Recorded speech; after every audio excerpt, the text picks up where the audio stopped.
Say hi to Elise. Hi. Hey, Ty. You playing a video game? Yeah, Okay. I'm actually streaming. You're streaming? Yeah, because I don't know. I was like, I'm going to play Hollow Knight. Oh, okay. I'm- Well, I'm gonna use your phone for a I'm second. using my headphones. I might as well. I'm like, Okay. I'm not watching videos. This is Ty's phone and his charger, because you know. And oh, here you go. It opened right to loop. So this is not on my phone. This is so we don't get this nice screen, but this is the loop. So yeah. Oh, cool. Thanks. But this is so that's Dexcom and this is loop. So we bring up loop and this is what it looks like. So it's showing. So that's when Loop last communicated with, so what the communication is Riley Link. Get your Riley Link?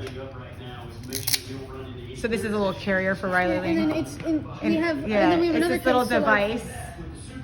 Okay, and that communicates with his, where's Dexcom? Oh, it's on your Dexcom calf. was on my leg, but Omnipod. Dexcom and his Omnipod. So this, where's your Omnipod?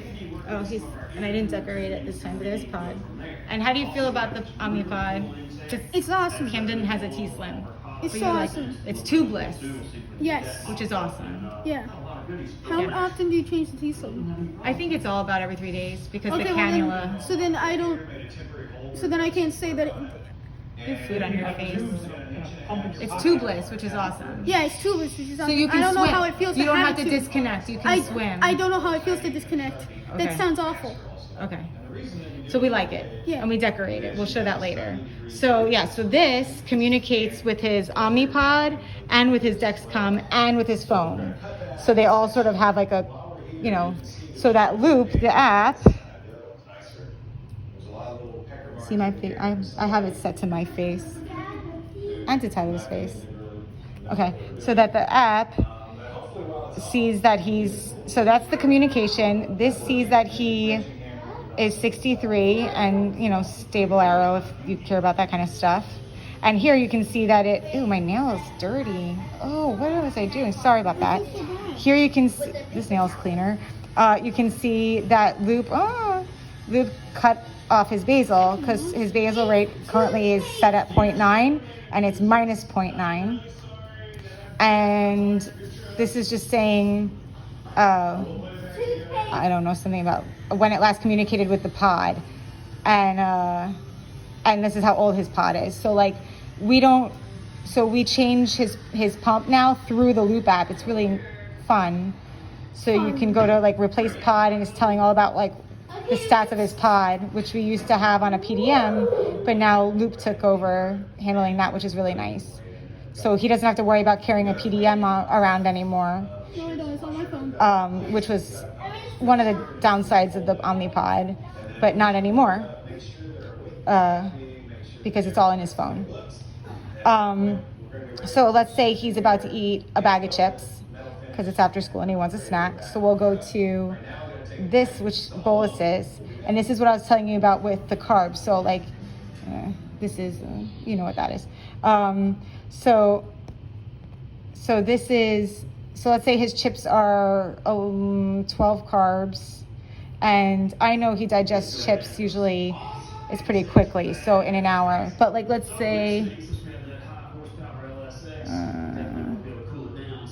oh there, okay, down here. So you can pick, so like, see how it says fast? So like, these are all like, if he's gonna have chips, I could say that's similar to, he digests it similar to, I don't know, a fortune cookie. And then it says 2 hours. Actually, I probably would bolus for 2 hour digestion time. But like, this is like and then you can compound them, but that doesn't really do much for you. That's more nuanced. We'll get to that later if it's not necessary.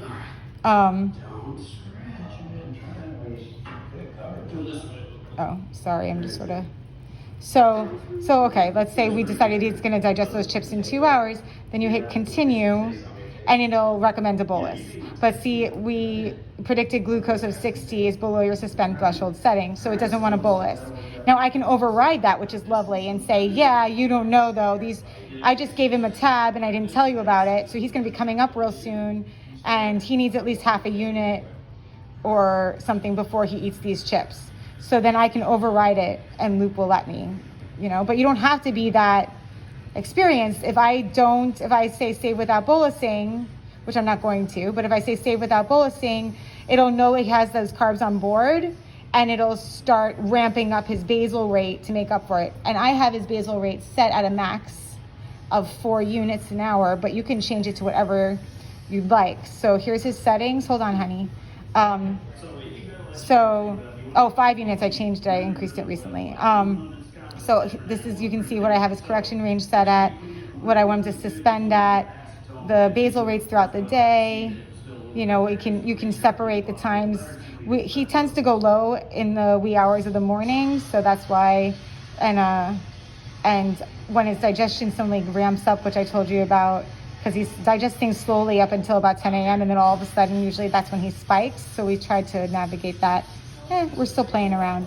And sensitivity factor, that's one that took a lot of experience and reading to understand what that was talking about. And I would totally be happy to help you with that. So that's how Loop makes its decisions on what it wants to do with basal or even with boluses, also based on what his sensitivity is at that time of day, which we know sensitivity is in a static number like that. But you try to play with it as much as you can because all these settings really interplay with each other. So that's the gist of that. And then I showed you, did I keep see, that's the problem. I need to delete that. So I accidentally put that in. I'm just gonna delete it. Done. So now it doesn't think that he has those carbs on board. Before it thought he had those carbs on board, and it's gonna